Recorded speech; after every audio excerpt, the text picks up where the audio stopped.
Hi friends, ಶುಭೋದಯ ಎಲ್ರಿಗೂ. Welcome to my YouTube channel.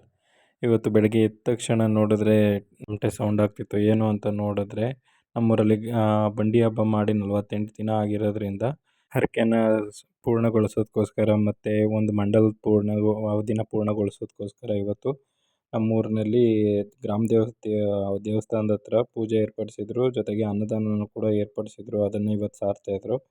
ಅದರಲ್ಲಿ ಅನ್ನದಾನ ಬರೀ ನಮ್ಮ ಊರಿನ ಜನತೆಗೆ ಅಷ್ಟೇ ಅಲ್ಲದೆ ಒಂದರಿಂದ PUC ಮಕ್ಕಳಿಗೂ ಕೂಡ ಅಲ್ಲಿ ಆಹ್ವಾನ ಮಾಡಿ ಅನ್ನದಾನ ಏರ್ಪಡಿಸಿದ್ರು. ಈ ಬಂಡಿ ಹಬ್ಬದ ಆಚರಣೆಯನ್ನು ನಮ್ಮ ಹಿರೀಕರು ಮತ್ತು ಪೂರ್ವಜರು ತುಂಬ ವರ್ಷಗಳ ಹಿಂದಿನ ಆಚರಣೆ ಮಾಡ್ತಾಯಿದ್ದಾರೆ. ಈ ಬಂಡಿ ಹಬ್ಬನ ಮಾಡೋ ಉದ್ದೇಶ ಬಂದ್ಬಿಟ್ಟು ಸಾಮಾನ್ಯವಾಗಿ ಗ್ರಾಮ ದೇವತೆ ಮತ್ತು ಊರಿನ ರಕ್ಷಣೆಗೆ ಸಂಬಂಧಿಸಿದಂತೆ ಇದು ಸಾಂಪ್ರದಾಯಿಕ ಹಬ್ಬ ಆಗಿರುತ್ತೆ. ಈ ಬಂಡಿ ಹಬ್ಬದ ಆಚರಣೆ ಹೇಗೆ ಬಂತು ಅಂತ ಅಂದರೆ, ಮಹಾಭಾರತದಲ್ಲಿ ಭೀಮ ಮತ್ತು ಬಕಾಸುರನ ಕಥೆ ಕೇಳಿರ್ತೀರಿ. ಆ ಬಕಾಸುರನಿಂದ ಊರಿನಲ್ಲಿರೋ ಅಂಥವ್ರಿಗೆಲ್ಲರಿಗೂ ಕೂಡ ತೊಂದರೆ ಆಗ್ತಾ ಇರುತ್ತೆ. ಆವಾಗ ಭೀಮ ಈ ತೊಂದರೆನ ನಿವಾರಿಸ್ತಾನೆ.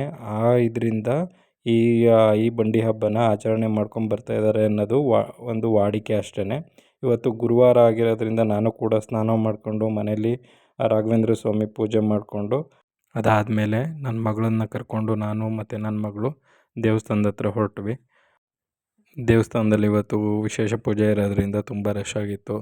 ಅಲ್ಲಿ ಪೂಜೆ ಎಲ್ಲ ಮುಗಿಸ್ಕೊಂಡು ಅಲ್ಲೇ ಸ್ವಲ್ಪ ಹೊತ್ತು ವೆಯ್ಟ್ ಮಾಡ್ತಾಯಿದ್ದೋ. ಯಾಕೆ ಅಂತ ಅಂದರೆ ಊಟಕ್ಕೆಲ್ಲ ಜನಗಳು ಕೂತಿರೋದ್ರಿಂದ ಖಾಲಿ ಇರಲಿಲ್ಲ. ಸಾಮಾನ್ಯವಾಗಿ ಎಲ್ಲ ಊರುಗಳಲ್ಲೂ ಕೂಡ ಬಂಡಿ ಹಬ್ಬನ ಆಚರಣೆ ಮಾಡ್ತಾರೆ. ಕೆಲವರು 2 ವರ್ಷ 3 ವರ್ಷಕ್ಕೂ ಮಾಡ್ತಾರೆ. ಆದರೆ ನಮ್ಮೂರಲ್ಲಿ ಬಂಡಿ ಹಬ್ಬ ಮಾಡಿ 21 ವರ್ಷ ಆಗಿತ್ತು.